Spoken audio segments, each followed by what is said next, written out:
Hello guys, আসসালামু আলাইকুম। আশা করি আপনারা সবাই ভালো আছেন। আজকে আবারও নতুন একটা ভিডিও নিয়ে হাজির হলাম। আর আজকে সজনে দিয়ে ডাল রান্না করব। এই দেখুন, আমরা সজনে আনছি। আর এই সজনেগুলো কিন্তু আমরা কিনে আনি নেই, এগুলো পাশের বাড়ির এক ভাবি দিচ্ছে তাদের গাছ থেকে পেড়ে। আর এখন আমরা এই সজনেগুলো কেটে নেব। তো এই দেখুন, এখানে কিন্তু সজনের আঁশ ছাড়িয়ে ছোট ছোট করে কেটে নিচ্ছে। এই দেখুন, তো এই দেখুন এরকম সাইজ করে কিন্তু আমরা সব সজনেগুলোর আঁশ ছাড়িয়ে কেটে নিব। এই দেখুন, আমাদের কিন্তু সজনে কেটে ধুয়ে নিচ্ছি। আর আমি চুলায় কিন্তু একটা কড়াই বসিয়ে দিচ্ছি আর জালও ধরে নিচ্ছি। এবার আমি পরিমাণ মতো সয়াবিন তেল দিয়ে দিব। এবার দিয়ে দেবো পেঁয়াজ কুচি, আমার ছালে। এবার এইগুলো দিয়ে আমি 1 মিনিটের মতো ভেজে নিব।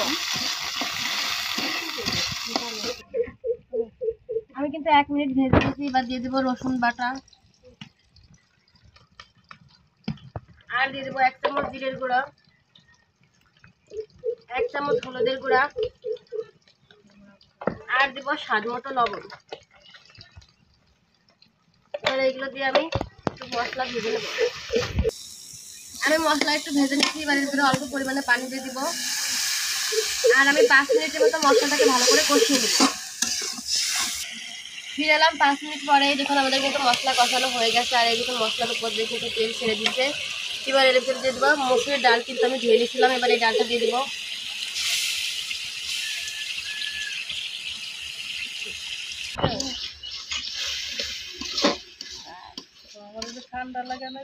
এবার আমি এর ভিতরে দিয়ে দেবো ধুয়ে রাখা সজনে।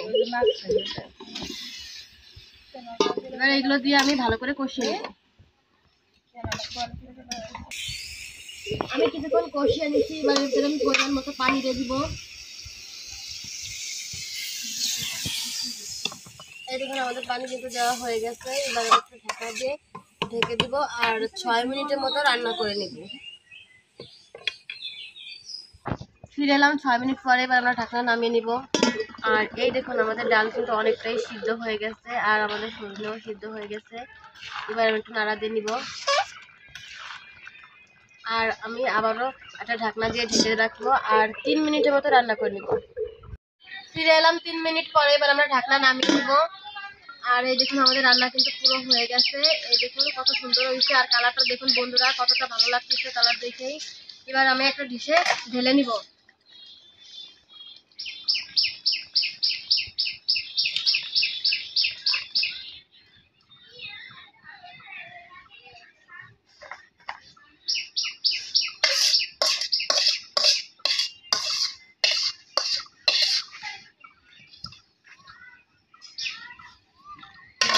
এই দেখুন, আমাদের একটা ডিশে ঢালা হয়ে গেছে। আর এই দেখুন কালারটা বন্ধুরা, এইভাবে কিন্তু সজনে দিয়ে ডাল রান্না করলে কিন্তু খেতে খুবই মজা লাগে। আর ভিডিওটা যদি ভালো লাগে তাহলে আপনারা একবার হলে বাড়িতে ট্রাই করবেন।